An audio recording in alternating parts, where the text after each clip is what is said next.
Es posible que en el universo infinito haya más planetas habitados por especies inteligentes. Nosotros solo conocemos el nuestro, la Tierra. Y a veces dudamos de que seamos inteligentes.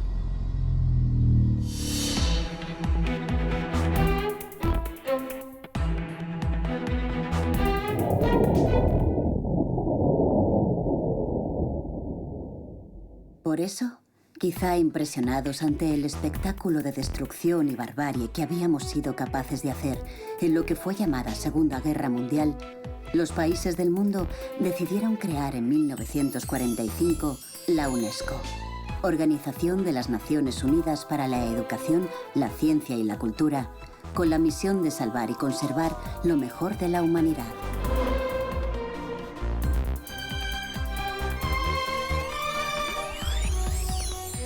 40 años después, el 6 de diciembre de 1985, fueron declaradas en España las primeras ciudades Patrimonio de la Humanidad.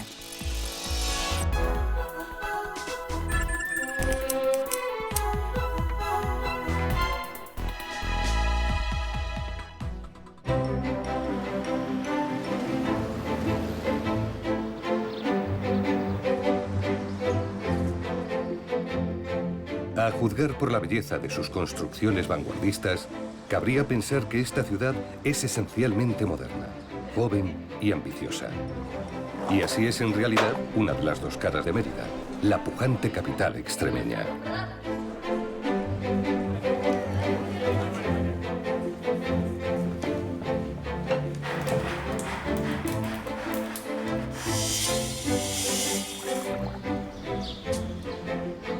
La otra cara, presente hasta en los rincones más insospechados, es la de la histórica colonia Augusta Emérita, que fue concebida desde su fundación como una Roma en miniatura.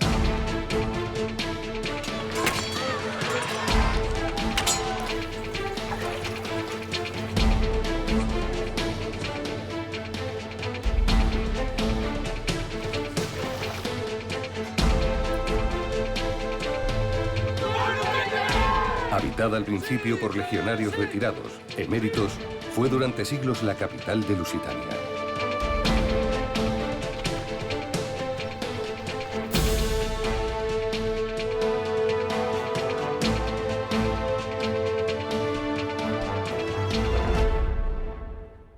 Bueno, Choco, ¿qué nos toca hoy? Pues nos tocan 10 kilómetros de R1, así que ¿por dónde quieres hacerlo? Si te parece bien el puente romano, puente Lusitania. Sí, me parece perfecto. ¿Y ya has preparado ya la piragua? Sí, yo lo tengo todo listo. Cuando quieras nos vamos. Vale. Ellos no lo saben, pero sus piraguas nos van a llevar al comienzo de toda esta historia. ¿Por qué los romanos fundaron aquí una urbe de tanta relevancia? Sí, por ese larguísimo puente de casi 1 kilómetro.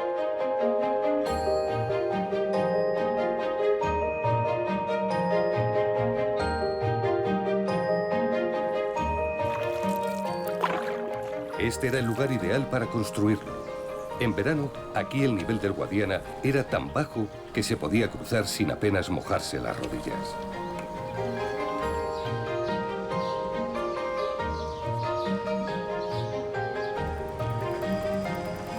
Tras cruzar el viaducto, carros procedentes de Hispalis y Olisipo, la actual Lisboa, entraban en la ciudad por esta puerta y luego podían seguir cómodamente hasta Córdoba, Toletum o César Augusta.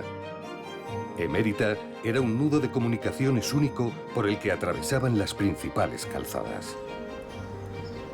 Aunque probablemente no tenga nada que ver con su longevidad, 20 siglos, bajo el primer arco todavía resiste un falo esculpido por los romanos para atraer la buena suerte. Impensable ahora, en aquella época era un amuleto más que habitual.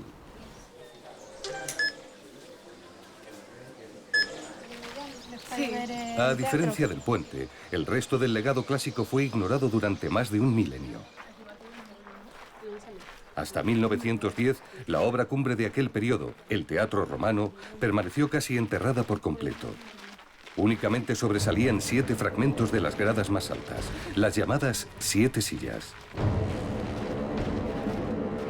Según contaba la leyenda, eran los tronos gigantes de 7 reyes moros que desde allí gobernaron la ciudad.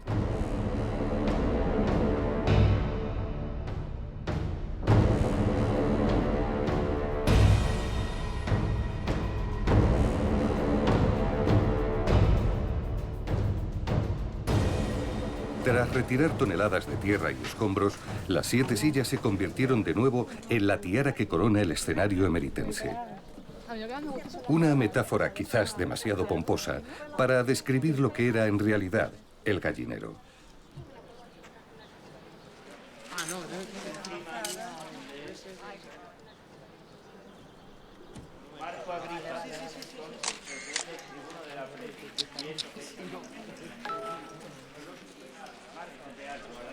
Más desahogadas estaban las autoridades en estos 3 bancos que en su día fueron de mármol. Y por si no les bastaba, una cancela les separaba del resto del público.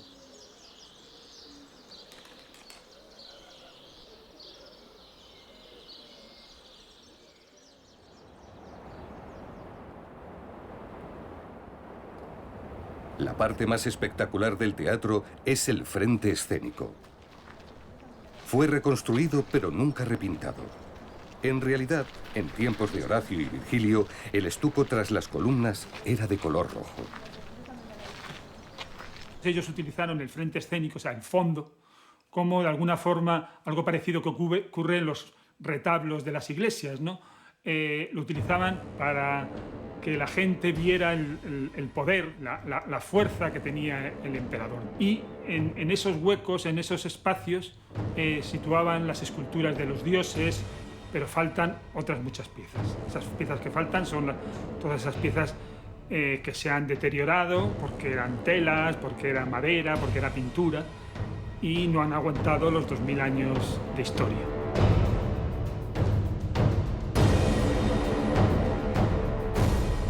La única estatua moderna no está en el frente escénico, sino en una esquina apartada, aunque en vida era siempre la protagonista. ¿Ha podido llegar a eso, Jasón? Margarita Xirgu resucitó en 1933 el escenario emeritense interpretando a Medea y dio así el pistoletazo de salida al Festival de Teatro Clásico que se celebra desde entonces cada verano. La culpa toda es de Creonte.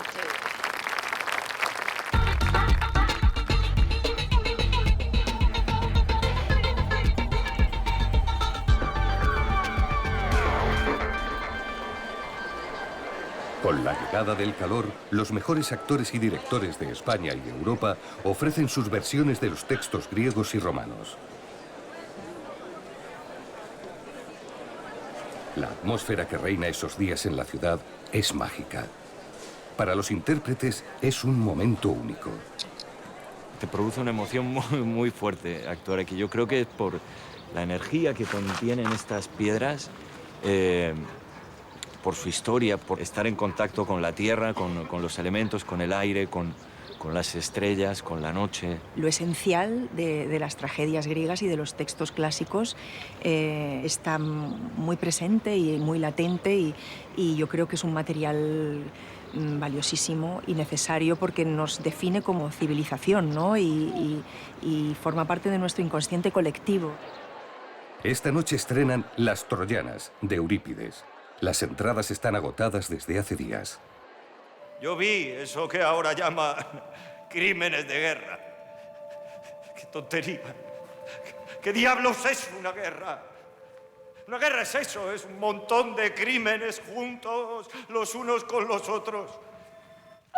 ¿Cómo no voy a gemir si ya no tengo patria?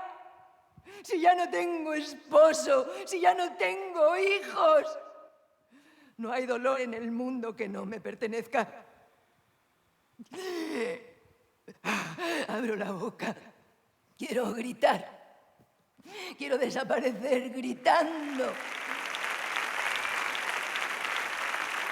La obra resulta un éxito y el público aplaude puesto en pie.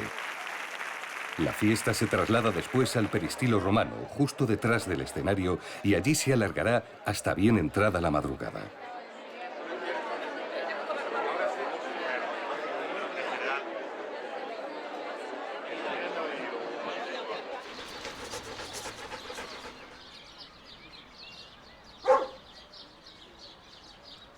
El río y su kilométrica isla se convierten en el punto de encuentro por la mañana y al atardecer. La banda sonora omnipresente es el canto de los pájaros.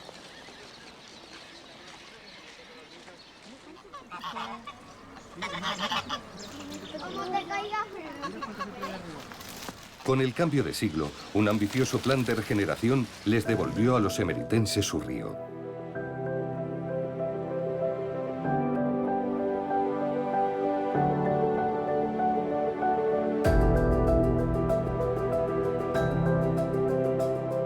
Ahora el Guadiana se ha convertido en la gran vía de la ciudad, poblada de construcciones que son ya emblemas de la renacida capital extremeña.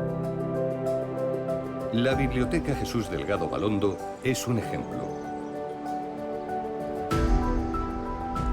Otro, el Palacio de Congresos.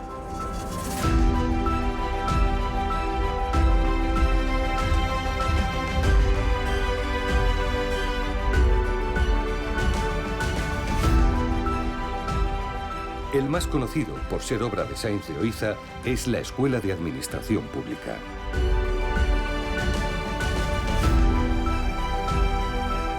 Pero sin duda, el símbolo de esta nueva Mérida audaz y decidida es el Puente Lusitania, obra de Santiago Calatrava.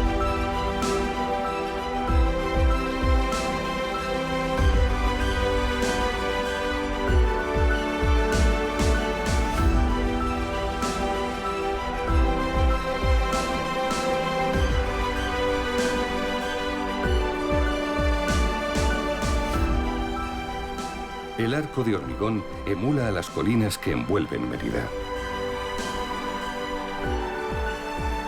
Todo un icono para la capital extremeña.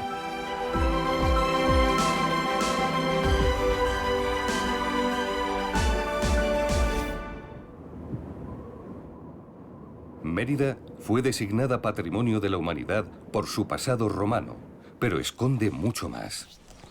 La inmensa Alcazaba ostenta el honor de ser la fortaleza árabe más antigua de toda la península.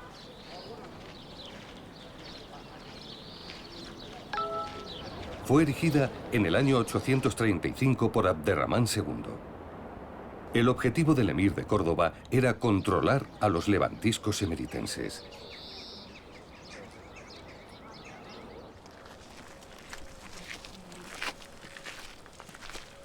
Tras esta puerta de columnas visigodas recicladas se oculta uno de los lugares más frescos de la calurosa urbe. Es el aljibe andalusí, repleto de agua por las filtraciones del río.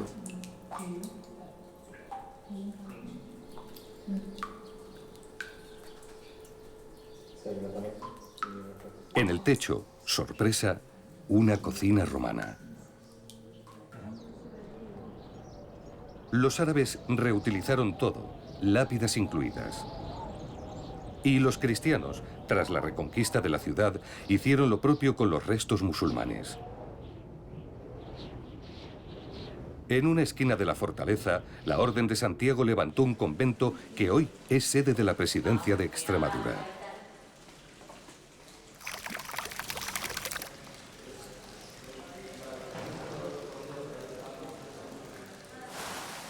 Tras haber sido capital de la Hispania romana y visigoda, Mérida vivió siglos de acusada decadencia en el medievo y la modernidad.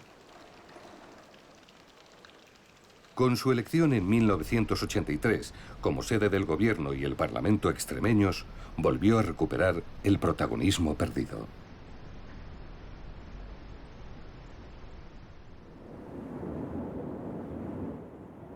Otro edificio notable junto al río es el que se eleva sobre el yacimiento de Morería. Diseñado por Navarro Valdevej, alberga varias consejerías y es todo un ejemplo de coexistencia entre pasado y presente. Los hallazgos arqueológicos de este solar son un resumen escrito en piedra de la historia de Mérida. Hay vestigios de todas las épocas.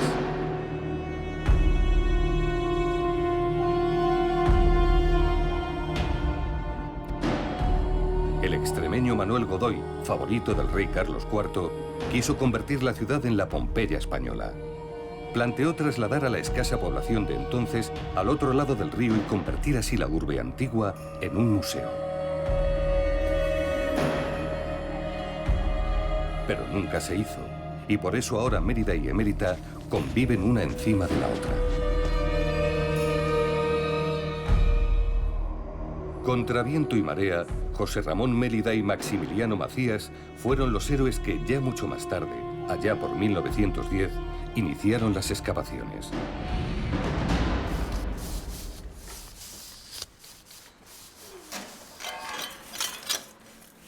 Un siglo después, los paletines de los historiadores siguen raspando estos suelos.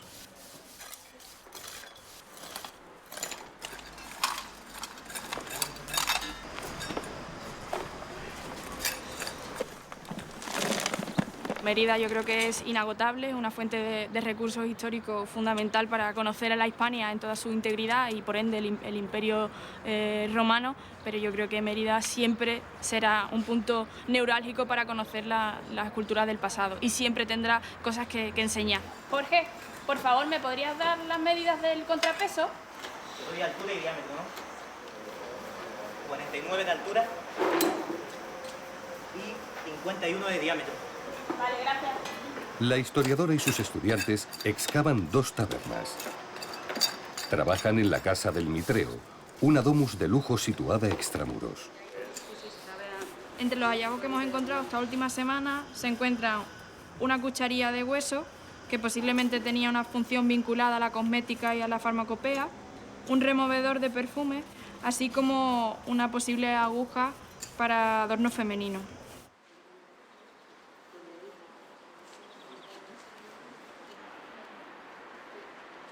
Hace 50 años, otro arqueólogo tuvo más fortuna y descubrió en la misma vivienda este espectacular mosaico, el cosmogónico. Es único porque contiene más vidrio que piedra. Hoy los esfuerzos se centran en estudiarlo y conservarlo.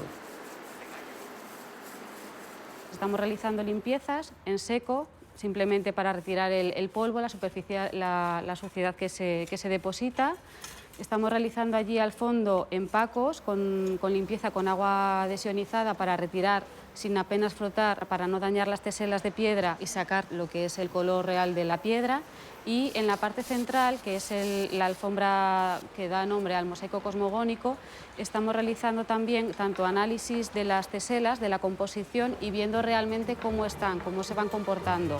Y es una forma de mantener en buen estado el mosaico.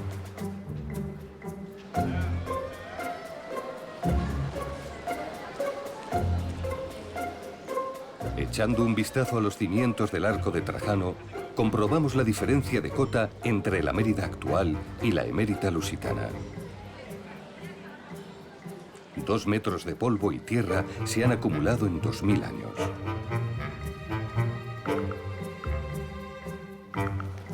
La majestuosa puerta daba entrada al foro provincial.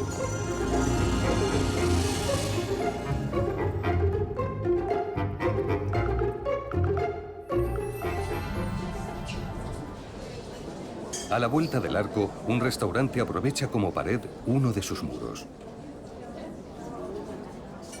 Comida extremeña, como estas carrilladas estofadas, y platos de influencia portuguesa, como el bacalao dorado, nunca faltan aquí ni en ningún lugar de Mérida.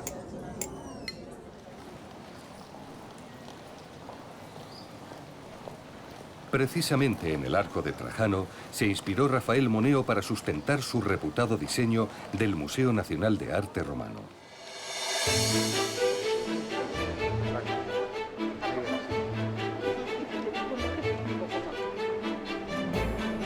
Por su luz natural, por su ligereza y por su fusión de pasado y presente, es una de las obras arquitectónicas españolas más valiosas de todo el siglo XX, ampliamente reconocida en todo el mundo.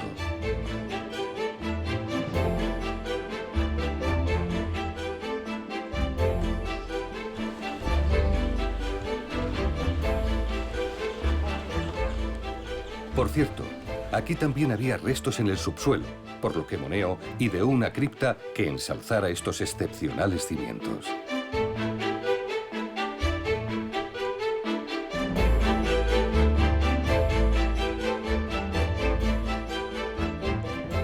La colección romana del museo es la más importante de España. Prácticamente todo lo expuesto fue hallado en la ciudad.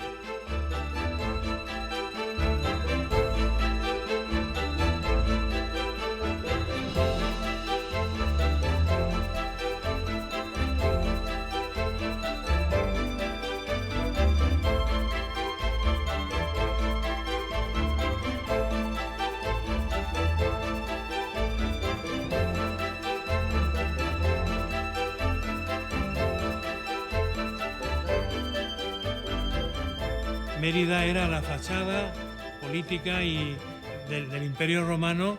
Ya lo único que había más allá era el océano. Y como además perdimos importancia histórica, todo eso permitió que se conservara en mejor estado que lo que ha sucedido en otras ciudades donde la historia ha seguido y además apabullante, se han ido superponiendo periodos y entonces la conservación es peor. Creo que la pieza más emblemática de este museo, al menos para mí, es la cabeza del emperador Augusto, fundador de la colonia Augusta de Mérida.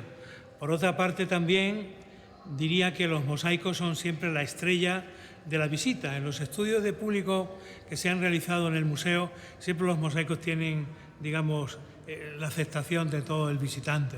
Y también la escuela de retratos que pusieron en marcha cualificados escultores, y así piezas como el Panadero y otras imbuidas de la corriente realista romana, pues son auténticos cabezas de serie de la escultura romana. Las piezas estaban todas policromadas y de hecho se encuentran todavía huellas de esa policromía que hoy es objeto de estudio, y la verdad es que a veces me quedo más con lo que podemos ver hoy, es decir, lo blanco, que con lo policromado.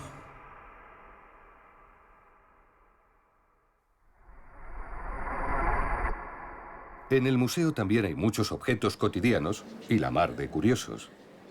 Por ejemplo, estos dados hechos de hueso, destinados a apuestas y trucados con plomo. O las lucernas con motivos eróticos.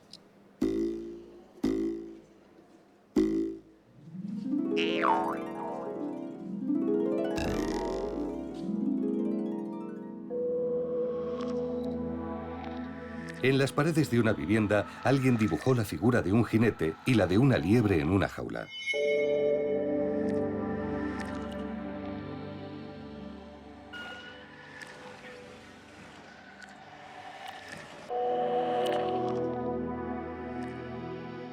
Las fotografías de la antigüedad se hacían en piedra y a golpe de cincel.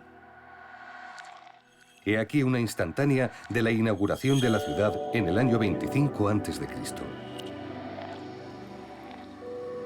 El general Agripa cortaba la metafórica cinta. ¡Ordinen! ¡Dupliquis! Ya sabéis la distancia. Escudo y medio. Que nadie piense que la herencia romana es solo cosa de museos.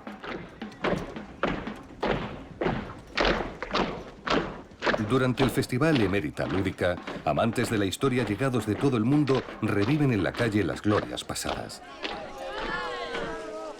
Y para ello es imprescindible que las legiones retomen su querida capital lusitana.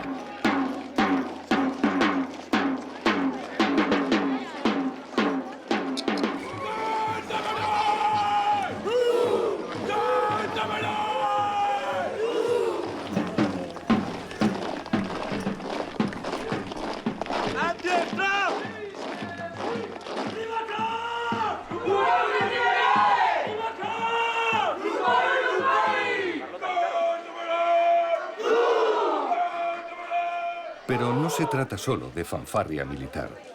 Estos apasionados de la cultura clásica recrean con la mayor verosimilitud las costumbres de hace 20 siglos.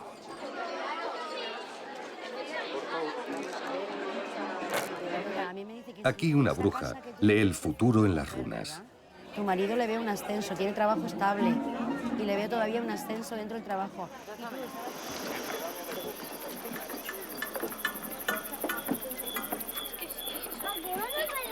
Y, por supuesto, lo que no puede faltar es el espectáculo que más morbosa curiosidad ha despertado históricamente: los combates de gladiadores.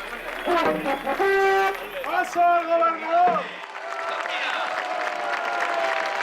En pleno siglo XXI, tampoco nadie quiere perderse la lucha.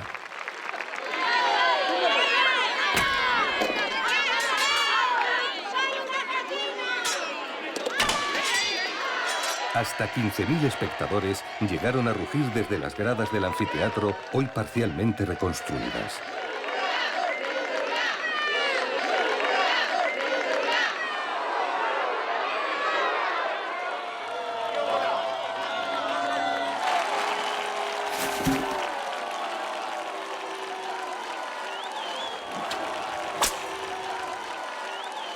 En la arena, estos gladiadores no pelean a muerte. Pero que nadie se sienta engañado, porque en realidad esto era lo habitual. Al contrario de lo que dice el tópico, blandir una espada corta o un tridente podía ser una duradera y lucrativa forma de ganarse la vida.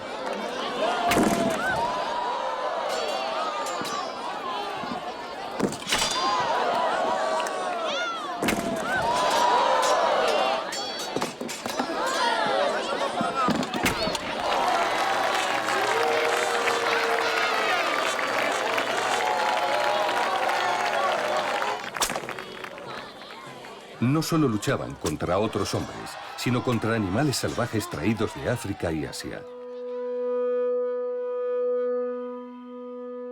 Durante las excavaciones del anfiteatro, descubrieron estas jaulas de piedra donde encerraban a las fieras.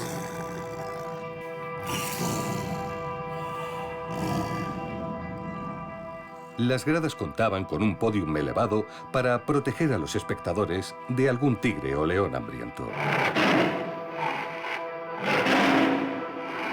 Mayor aún que el anfiteatro era el circo emeritense, uno de los pocos del mundo antiguo que conservan su planta entera. Así lo imaginamos. El Circo de Mérida, que estamos viendo este espacio tan impresionante y tan enorme, pues tiene 433 metros de longitud por 112 metros de anchura. Y claro, una obra de este calibre necesitó muchísimo tiempo para poderse realizar.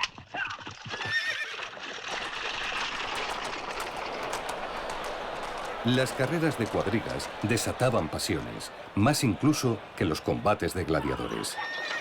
Eran el fútbol de la época. Los carros partían de estas cocheras y 30.000 personas llegadas de toda la provincia jaleaban desde las gradas.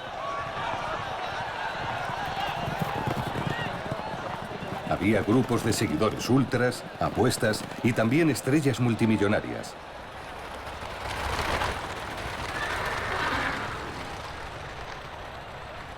De hecho, se cree que el deportista más rico de la historia fue un auriga lusitano. Cayo Apuleyo Diocles logró 1.500 victorias y una exorbitante fortuna de 35 millones de sestercios. Él y sus rivales eran venerados. Pues lo más emocionante era cuando el auriga ganador de esa tarde pues bajaba allí donde estaba el pulminar, ¿no?, la tribuna, y las autoridades bajaban a coronarle, ¿no?, con el laurel, a darle la palma del triunfo y a ser vitoreado y demás, y luego darse un paseíto también con la cuadriga y demás, recibiendo la aclamación de todos.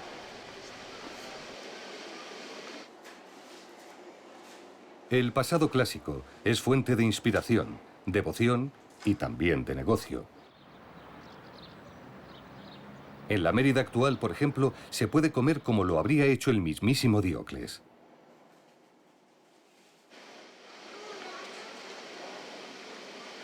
Y también lucir las joyas que bien pudo haber regalado el auriga a alguna de sus amantes. Y es que muchos restaurantes, casas rurales, termas o talleres viven hoy en día de reproducir un idílico mundo antiguo.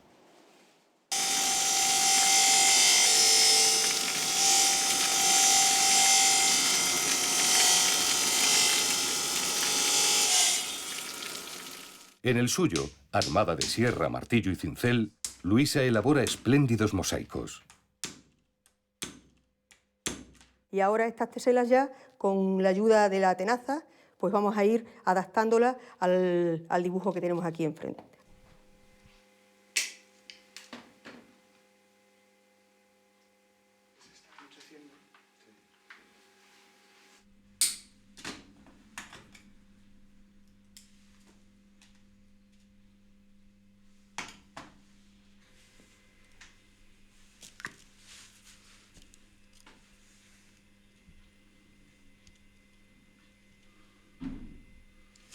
Lo que estamos viendo ahora es el reverso, es el negativo del mosaico. Por eso unas teselas están más altas y otras están más bajas. Siempre la parte más plana, la mejor, la más bonita de la tesela es la que se pega boca abajo, que es la que vamos a ver luego.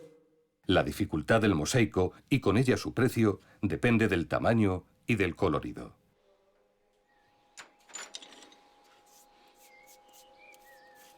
Los desnudos son los más caros porque necesitamos una amplia gama, sobre todo de rojos y rosas. En este, por ejemplo, vemos diferentes tonos de rojos y de rosas. Pues en un desnudo tendríamos que hacer, para que no quede plano, deberíamos hacer una gama de eso, unos 5 o 6 tonos del mismo color, de los rojos y rosas.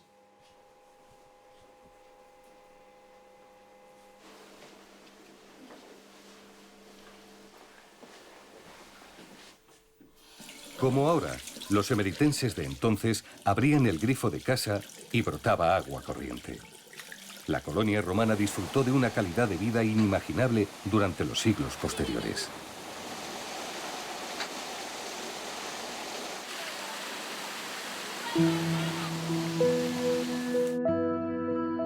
Embalsaban el agua fresca y limpia de 2 arroyos en la presa de Proserpina, una de las mayores de toda la época clásica.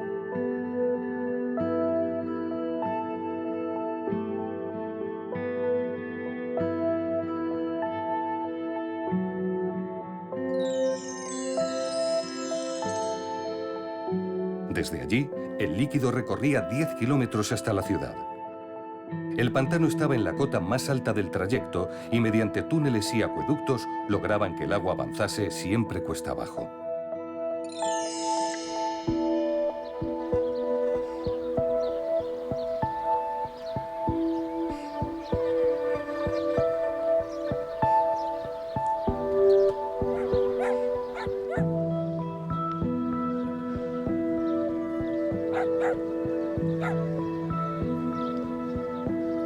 Con el de los milagros, bautizado así porque durante siglos les pareció milagroso que se mantuviera en pie, salvaban el accidente geográfico más problemático, el río Albarregas, afluente del Guadiana.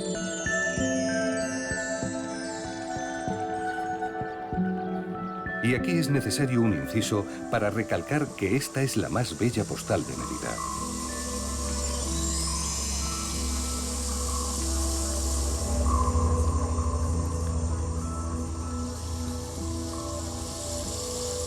El romanticismo que destila un acueducto ruinoso coronado por nidos de cigüeñas no pasó desapercibido a escritores como Unamuno, ni a artistas viajeros como Richard Ford o Gustave Doré.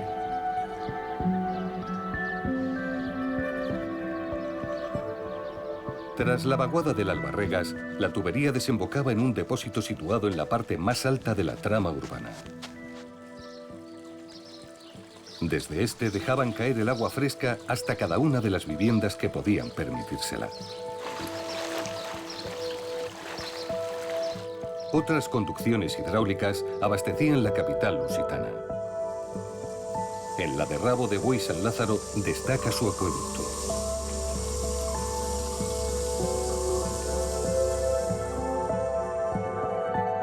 Y en la de Cornalvo, su presa, que todavía es útil y da de beber a pequeñas localidades cercanas. El dique está rodeado de frondosas dehesas que forman un parque natural.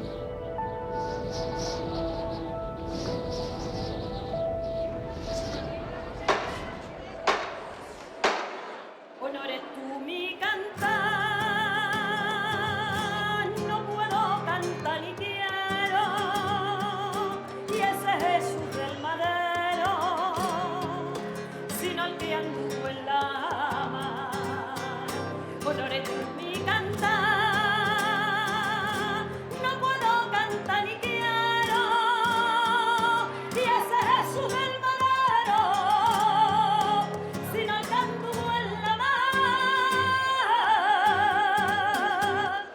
En Mérida, la Semana Santa tiene un sabor diferente porque las procesiones discurren entre ruinas romanas tan viejas como el propio catolicismo. El fundador de la ciudad, Octavio Augusto, y Jesucristo fueron contemporáneos.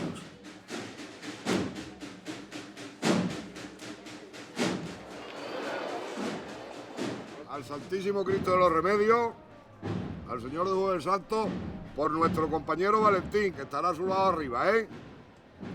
¿De acuerdo? Venga.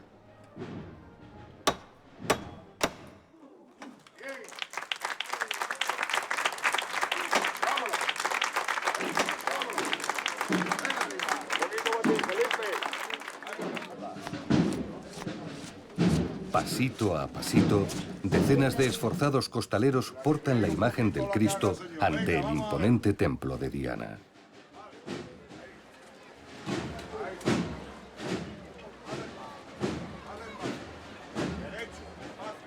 El Vía Crucis es la procesión estelar de la Semana Santa. Nada puede fallar. Pese a que cubran sus rostros y rehuyan cualquier protagonismo, ellos son los responsables de que esta sea la madrugada más emocionante del año. Pido por la Iglesia, la paz y la justicia, y nos conserves la fe. Amén.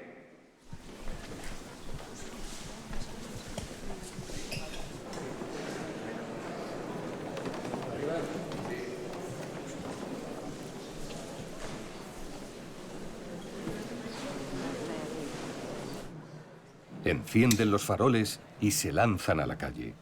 El único sonido permitido es el de los tambores.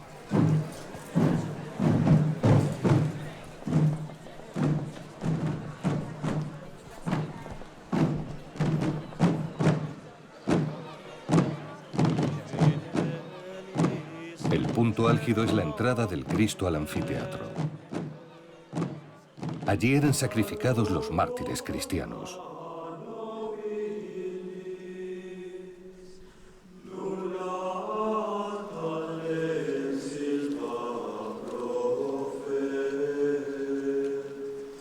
La perspectiva desde lo alto es sobrecogedora.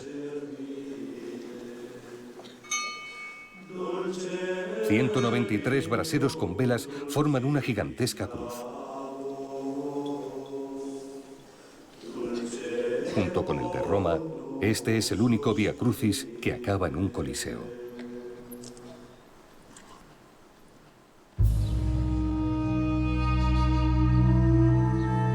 El Templo de Diana es el único edificio religioso que se conserva de toda la antigüedad emeritense. No desapareció porque en el siglo XVI el conde de los Corvos decidió encajar entre las columnas corintias su palacio.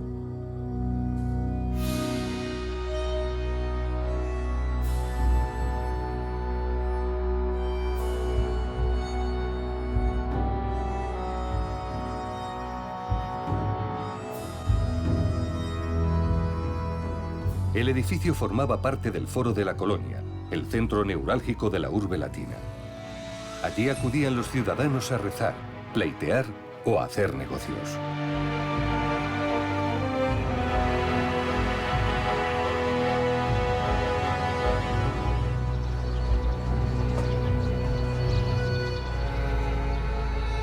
Muy cerca, también se conserva un pórtico construido a imagen y semejanza del Foro Augusto de Roma. La fastuosa decoración permite figurarse la monumentalidad con la que fue concebida la capital lusitana. Sobre las columnas corintias vigila con gesto grave el dios de todos los dioses, Júpiter Amón. Este escudo circular y abombado llamado clípeo es otro de los símbolos de Mérida.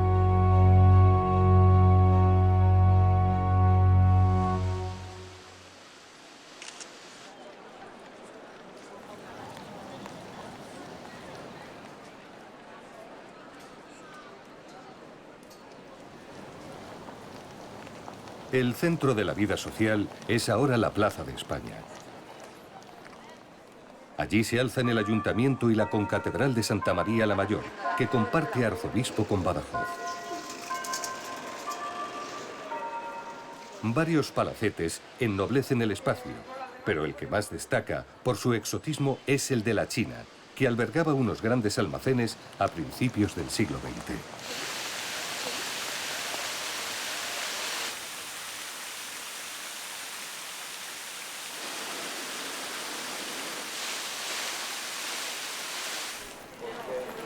Desde la plaza parte la calle Santa Eulalia, principal arteria comercial y antiguo Decumanus Maximus.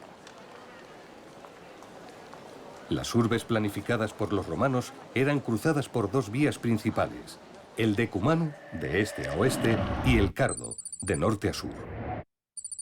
También allí resiste el paso de los siglos el comercio más antiguo de Mérida, fundado en 1827. Hola. Hola. Una bolsita de los famosos caramelos que tenéis. Ahora mismo. Esto lo fundó el tatarabuelo de mi madre, que venía de un pueblecito de León. Se estableció aquí, luego continuó su hijo y pasó a mi abuelo. Después estuvo regentándolo mi abuela, su viuda. Ahora es mi madre la propietaria, que tiene ya 90 años. 5 generaciones después, siguen elaborando con la misma sencilla receta, azúcar, glucosa y esencia de limón, uno de los productos más típicos de la ciudad, los caramelos de la mártir Santa Eulalia.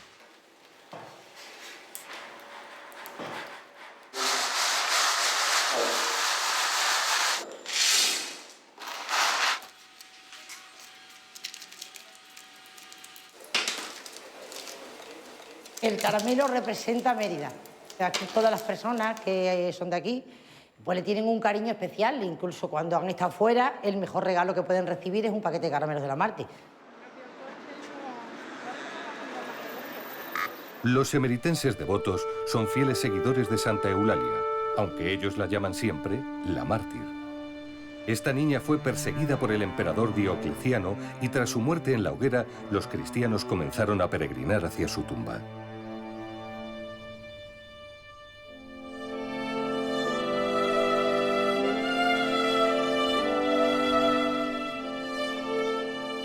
En el siglo IV, una basílica fue levantada sobre sus restos.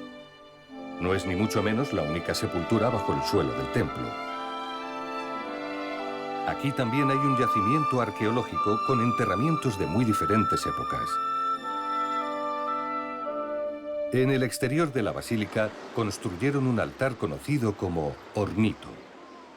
Lo hicieron una vez más reciclando, esta vez los restos del templo de Marte.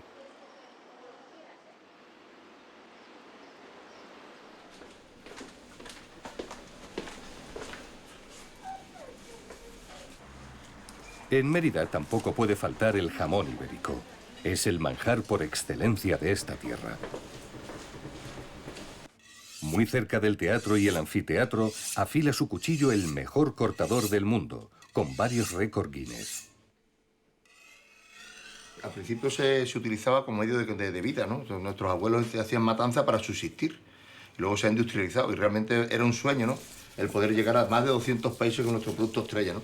Entonces creo que lo que aporta Extremadura, el jamón ibérico y el cerdo ibérico, es una riqueza tremenda. Para una buena degustación, las tapas tienen que tener aproximadamente 4 centímetros, transparente, y que al introducirlo en la boca, con la lengua al paladar, el jamón se deshile y la grasa se funda con la temperatura de la boca.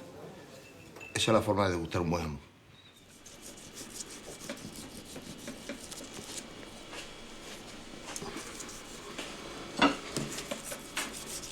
Camino del lugar donde se reúnen ahora los jóvenes emeritenses, advertimos un mosaico magnífico, ubicado sorprendentemente en un bloque de pisos.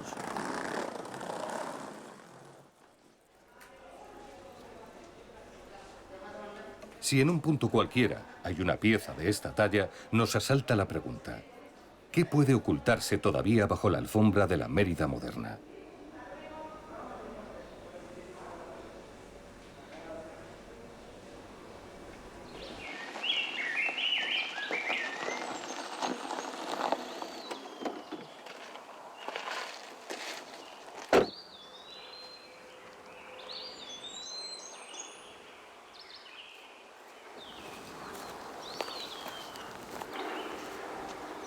No conocemos ni el 1% de todo lo que hay en la ciudad. No solo ya de época romana, sino de época visigoda, islámica, bajo medieval. Hay 2000 años ahí de historia.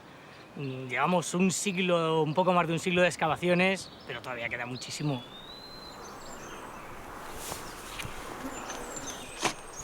Estamos en el acueducto de Rabo de Buey San Lázaro. Es un acueducto muy curioso, no capta de una gran fuente, sino que va recogiendo las aguas subalveas de un valle que se van filtrando a la conducción. Entonces, al principio prácticamente no se ve nada de agua, se ve un charquito y poco a poco, conforme va avanzando, se va viendo cada vez más, cada vez más, cada vez más, cada vez más, hasta que ya recogen la suficiente y ya sí que impermeabilizan el canal. Explorando el túnel de varios kilómetros, llama la atención la calidad de la obra y los materiales. Sorprende que tras 2000 años siga corriendo en dirección a Mérida el agua limpia y fresca. ¿Quién sabe lo que todavía fluirá bajo el pavimento de la capital extremeña?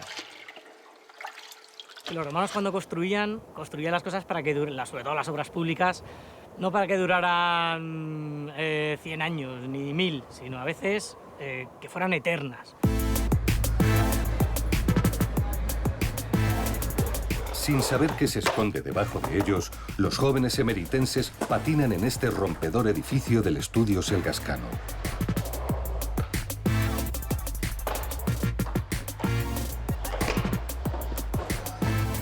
En lo alto, una nube de plástico naranja les protege de los rayos del sol.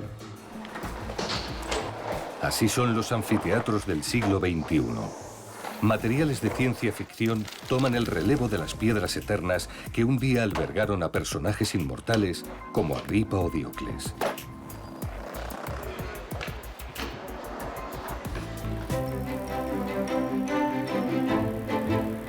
Mérida, la ciudad de las dos caras, no se resigna a un mero papel de reparto y quiere de nuevo en el tercer milenio ser la protagonista.